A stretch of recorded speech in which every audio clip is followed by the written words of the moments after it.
Hello everyone, this is Anjali and welcome back to my channel Korean Drama Explanation। आज मैं love and contract episode 15 को explain करने जा रही हूँ। अगर आपने इसके पहले के एपिसोड्स नहीं देखे हैं तो आप सभी से रिक्वेस्ट है कि प्लीज़ पहले आप जाकर उसको देख लीजिए।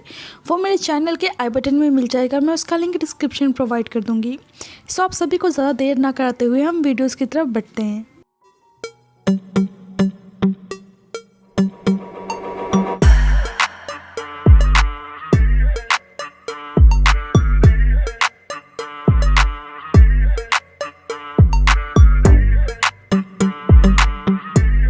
लव एंड कॉन्ट्रैक्ट एपिसोड 15 की शुरुआत में मैडम मियो को देखते हैं जो सेंगविन का वेट कर रही होती हैं, क्योंकि रात के 2 बज चुके थे लेकिन सेंगविन अभी तक घर नहीं आई थी।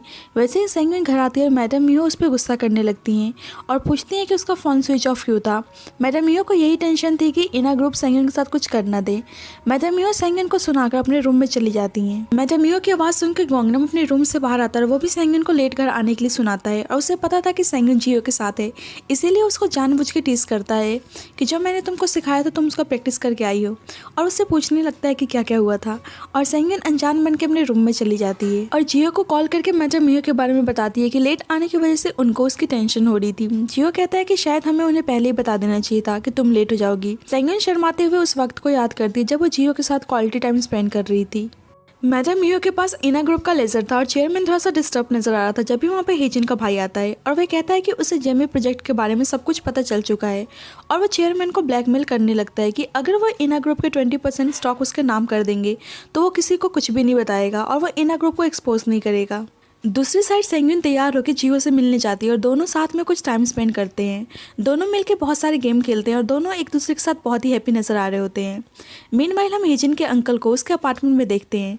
वह हेजिन को बताते हैं कि उसका भाई सेंगविन और मैडम मियो के पीछे पड़ा हुआ है और वो शायद सेंगविन के बैकग्राउंड डिटेलिंग्स के बारे में जानना चाहता है।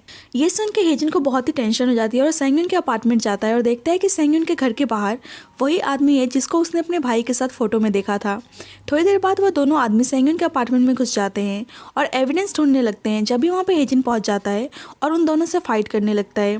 हेजिन उन दोनों आदमियों से पूछता है कि क्या उसके भाई ने उन्हें यहाँ पे भेजा है और ये सुनकर दोनों आदमी वहाँ से भाग जाते हैं। जब भी वहाँ पे मैडम मियो आती हैं, अब हेजिन को भी पता चल गया था कि सेंगविन की मदर मैडम मियो ही हैं और वह उन्हें कन्फ्रंट करता है, वो एक्सेप्ट कर लेती हैं। हेजिन पुलिस को कॉल करने के लिए कहता है लेकिन मैडम मियो मना कर देती हैं और कहती हैं कि वो खुद सब कुछ हैंडल कर लेंगी, क्योंकि वो नहीं चाहते थे कि इन सब चीज़ों के बारे में सेंगविन को पता चले, क्योंकि उसको पता नहीं था कि मैडम मियो ही उसकी मदर है और वो हेजिन को भी इस बात को सीक्रेट रखने के लिए बोलती हैं। जब हेजिन नीचे जाता है तो वो सेंगविन और जियो को कार में बैठे हुए देखता है और उसे अच्छा नहीं लगता है कि जियो और सेंगविन साथ में इतने अच्छे लग रहे हैं। एक्चुअली में वो थोड़ा सा जेलस फील कर रहा होता है।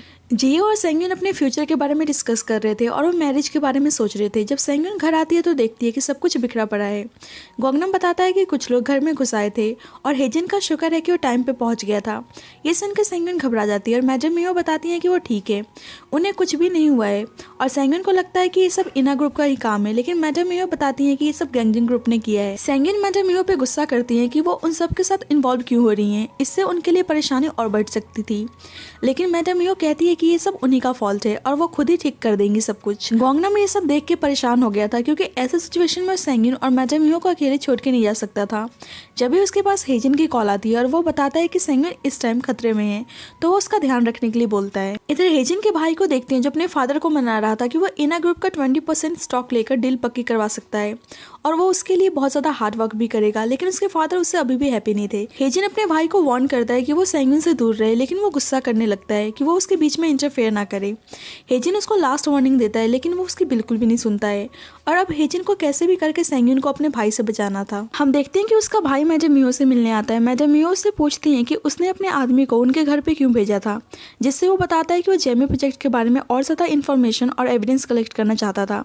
ये सुन के वो जेमी प्रोजेक्ट को एक सिली प्रोजेक्ट कहती हैं और बताती हैं कि इससे इना ग्रुप का कुछ नहीं बिगड़ने वाला है और वो उसको ऑफर देती हैं कि वो चुपचाप बैठ के बस राइड का मजा ले, वो इना ग्रुप को खुद बुरी तरीके से बर्बाद करने वाली हैं। लेकिन वो हंसने लगता है और कहता है कि वो बस इना ग्रुप को बर्बाद नहीं करना चाहता है, उसका कुछ और भी प्लान है। मीनवाइल जियो इना ग्रुप के बारे में ही सोच रहा था और यहाँ पता चलता है कि जो पेन ड्राइव मैडम मियो ने मिस्टर चॉय को दिया था वो पेन ड्राइव मिस्टर चॉय जियो को दे देता है और वो मैडम मियो की हेल्प करने के लिए कहता है, क्योंकि मैडम मियो को पता चल चुका था कि हेजिन का भाई इना ग्रुप गैंगिंग ग्रुप के साथ साथ जेमी को भी नुकसान पहुंचाने की सोच रहा है और वह ऐसा होने नहीं दे सकती थी। इसीलिए वह इना ग्रुप के लेजर को एक्सपोज करने वाली थी और इससे वो भी मुसीबत में आ सकती थी, क्योंकि इना ग्रुप के चेयरमैन ने उनको भी पैसे ट्रांसफर किए थे और वो उसके लिए जेल भी जा सकती थी। इसीलिए मिस्टर चॉय जियो से हेल्प मांगता है। दूसरी साइड सेंग्यून अपने लिए जॉब ढूंढ रही थी और वो ऐसा जॉब करना चाहती थी जिसमें उसे अपने फैमिली के साथ टाइम स्पेंड करने का मौका मिले और वो उनके साथ मिलकर डिनर कर सके। हेजिन अपने मामा की कंपनी आता है और उसे पता चलता है कि अभी भी गोंगनम ने उनके प्रपोजल को हाँ नहीं बोला है। मीनवाइल हम जियो को जीवन के साथ देखते हैं और वो मैडम मियो के केस से रिलेटेड जीवन से हेल्प मांगता है ताकि उन्हें जेल न जाना पड़े। और जियो कुछ डेटा को फैब्रिकेट करना चाहता था, लेकिन जीवन उसे ऐसा करने से मना करती है। लेकिन जियो सेंगिन की फैमिली के लिए अपना जॉब छोड़ने के लिए भी तैयार था। सेंगिन की वजह से जियो में इतने चेंजेस आए थे और वो सेंगिन को कैसे मुसीबत में डाल सकता था, इसीलिए इस वक्त उसे अपनी पोजीशन की चिंता नहीं थी। जियोन उसकी हेल्प के लिए तैयार हो जाती है, लेकिन उसको अच्छा नहीं लग रहा था कि जियो सेंगिन के लिए अपना सब कुछ सेक्रीफाइस कर रहा है।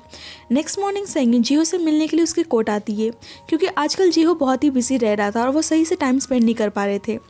थोड़ी देर बाद मैडम मियो भी जियो से मिलने आती हैं और जीवन और जियो मैडम मियो से केस के बारे में डिस्कस करते हैं और जियो बताता है कि जीवन उनके केस की अटॉर्नी है। मैडम मियो नहीं चाहती थी कि उनकी वजह से जियो को कुछ भी डैमेज हो, इसीलिए वो कहती हैं कि वो सब कुछ खुद हैंडल कर लेंगी। लेकिन जियो को पता था कि मैडम मियो इना ग्रुप के करप्शन में इन्वॉल्व थी और जियो उनसे सारा डिटेल मांगता है और डेटा फैब्रिकेशन के लिए बोलता है। लेकिन मैडम मियो और जीवन दोनों इस बात से रेडी नहीं थी। जियो को कैसे भी करके मैडम मियो को जेल जाने से बचाना था, क्योंकि वो सेंगिन को उदास नहीं देख सकता था। जीवन जियो के साथ कुछ बुरा होते हुए नहीं देख सकती थी, इसीलिए वो सेंगिन को मिलने के लिए बुलाती है और उसे सब कुछ सच सच बता देती है कि वह मैडम मियो की हेल्प करने के लिए अपना सब कुछ गंवाने के लिए तैयार है। और ये सब बताने के लिए सेंगिन जीवन को थैंक यू बोलती है और जीवन कहती है कि वो मैडम मियो को डिफेंड करने की पूरी कोशिश करेगी। सब कुछ जानने के बाद सेंगिन बिना देर किए जियो से मिलने उसके ऑफिस आती है और उसे गले लगा के रोने लगती है और बाद में उस पर बहुत ही गुस्सा करती है कि उसने बिना उससे डिस्कस किए ऐसा फैसला क्यों लिया। उसे पता था कि जियो उसकी हेल्प करना चाहता है, लेकिन वो अपनी वजह से जियो को मुसीबत में नहीं डाल सकती थी, इसीलिए वो उससे प्रॉमिस लेती है कि वो ऐसा कुछ नहीं करेगा। बाद में ये सब बातें गोंगनम से डिस्कस करती है और उसको बुरा लग रहा था कि जियो और मैडम मियो उससे बिना डिस्कस किए उसके पीछे ये सब कर रहे थे। गोंगनम उसको समझाता है कि उन दोनों को उसकी फिक्र थी, इसीलिए वो उसको बता नहीं रहे थे और उन दोनों की सिचुएशन को समझने के लिए कहता है और बताता है कि जियो, मैडम मियो और हेजिन और वो खुद सब उसकी केयर करते हैं। दोनों बात कर ही रहे होते हैं कि हेजिन कबाई सेंगिन से मिलने आता है और वो उसका मजाक बनाता है कि वो दो लड़कों को अपने पीछे घुमा रही है, एक तरफ वो जज तो दूसरी तरफ उसका भाई हेजिन। सेंगिन कहती है कि वो बस उसका क्लाइंट है तो उसे उसके बीच में इंटरफेयर करने की जरूरत नहीं है। वह कहता है कि हेजिन उसका बस क्लाइंट है तो वो उसकी हेल्प करने के लिए इतना बेचैन क्यों रहता है। सेंगिन कहती है कि अब उसे कोई भी डर नहीं है, अगर वो जेमी प्रोजेक्ट को रिवील करना चाहता है तो वो कर सकता है। और वो जाते जाते उसको टॉन्ट मारती है कि ऐसा लग रहा है कि हेजिन आजकल उसको बीट कर रहा है, जब भी वो इतना डेस्परेट दिख रहा है। और ये सुनकर वो बुरी तरीके से चिढ़ जाता है और गोंगनम भी जाते जाते उसे लात दिखाकर जाता है और ऊपर से इना ग्रुप के चेयरमैन भी उसे कॉल करके सुना देते हैं कि उन्होंने उसके फादर को बता दिया है कि इना ग्रुप गैंगजिन ग्रुप के साथ इन्वॉल्व नहीं होना चाहता है और उसे कहते हैं कि उसे थोड़ा हेजिन की तरह बनना चाहिए।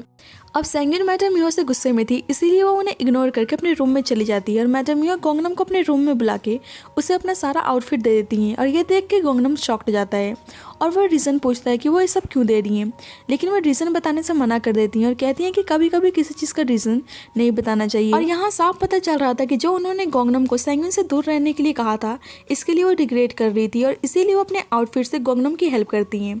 सेंगिन सारी बातों के बारे में सोच के रो रही थी और वो अपने वार्डरोब से एक पुराना सेल फोन निकालती है और अब सेंगिन के माइंड में कुछ प्लान चल रहा था और इसके बारे में कुछ देर में ही पता चल जाएगा। नेक्स्ट मॉर्निंग अब मैडम मियो हमेशा के लिए घर छोड़ के जा रही थी और वो सेंगिन के द्वारा दिए गए पासबुक और बैंक कार्ड्स को छोड़ के जा रही होती हैं और वैसे ही सेंगिन उन्हें देख लेती है और उनसे कुछ बात करने के लिए उन्हें रोकती है।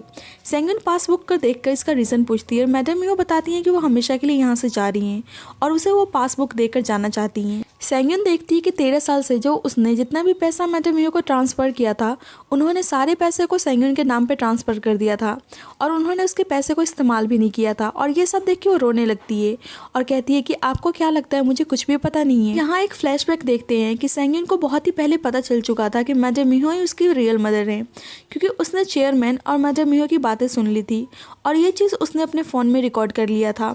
सेंगिन रोते हुए कहती है कि उन्होंने कैसे सोच लिया कि वो सारा ब्लेम खुद पे ले लेंगी तो वो खुश रहेगी। वो इमोशनल होकर कहती है कि वो चाहती है कि वो हमेशा उसी के पास रहें और वो दोबारा उसको छोड़ कर ना जाएं और वो उन्हें माँ कह के बुलाना चाहती है। और ये सुन के मैडम मियो ज़ोर ज़ोर से रोने लगती हैं और फाइनली आज मदर एंड डॉटर दोनों यूनाइट हो जाती हैं। बाद में जीवन सेंगिन को जियो के प्लान के बारे में बता देती है कि अभी भी जियो मैडम मियो की हेल्प करने के लिए अपना जॉब रिस्क में डाल रहा है। सेंगिन जियो को मैसेज करके बता देती है कि आज वो डिनर बनाने वाली है।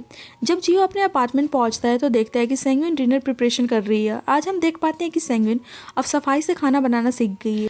बाद में दोनों मिलकर डिनर करते हैं और सेंगिन थोड़ा इमोशनल नजर आ रही होती है और बाद में सेंगिन जियो के वार्डरोब में से सारे स्टिकर्स को हटा देती है और ऐसा लग रहा था कि जैसे सेंगिन के मन में कुछ बातें चल रही हैं और उसको देख के साफ पता चल रहा था जैसे आज वो जियो को फाइनल गुड बाय करने आई है और लास्ट का कुछ समय वो जियो के साथ बिताना चाहती है। नेक्स्ट डे हेजिन की कंपनी में बोर्ड ऑफ डायरेक्टर्स की मीटिंग चल रही थी और हेजिन के फादर, भाई, मदर और खुद हेजिन भी मौजूद था। यहाँ हेजिन के थ्रू पता चलता है कि सेंगिन का कुछ प्लान था और वो उसके लिए हेजिन की हेल्प मांगती है।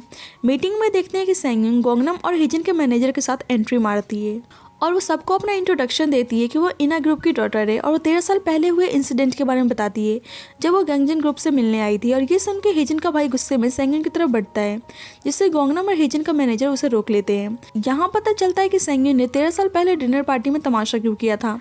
जब सेंगिन डिनर के बाद वॉशरूम गई थी तो हेजिन का भाई उसके पीछे जाता है, उसको हैरेस करने की कोशिश करता है और ये सब चीज़ें सेंगिन ने रिकॉर्ड कर लिया था और मीटिंग में सबको सुना देती है कि वो कैसे बेशर्मों की तरह उससे बात कर रहा था और उसे सीरियस करने की कोशिश कर रहा था और उसे बुरी तरीके से टच करता है। ये सब सुनने के बाद हेजिन बहुत ज़्यादा गुस्सा हो जाता है और उसे एक पंच मारता है और ये सब जानने के बाद हेजिन के फादर भी उसे अपनी फैमिली और कंपनी से बेदखल कर देते हैं। सेंगिन अपने घिनौने पास्ट को बाहर लेकर नहीं आना चाहती थी लेकिन उसके पास कोई और ऑप्शन नहीं बचा था, इसीलिए उसे ऐसा करना पड़ा। जब जियो साथ में डिनर करने के लिए उसको कॉल करता है तो सेंगिन कहती है कि अगर वो आने में लेट हो जाए तो वो उसे अकेले डिनर करने के लिए कहती है। जियो सेंगिन का डिनर पे वेट कर रहा होता है और बहुत देर हो जाती है लेकिन सेंगिन आती नहीं और वो समझ जाता है कि सेंगिन की बातों का क्या मतलब था और एक्चुअली में सेंगिन डिनर के लिए आने वाली नहीं थी।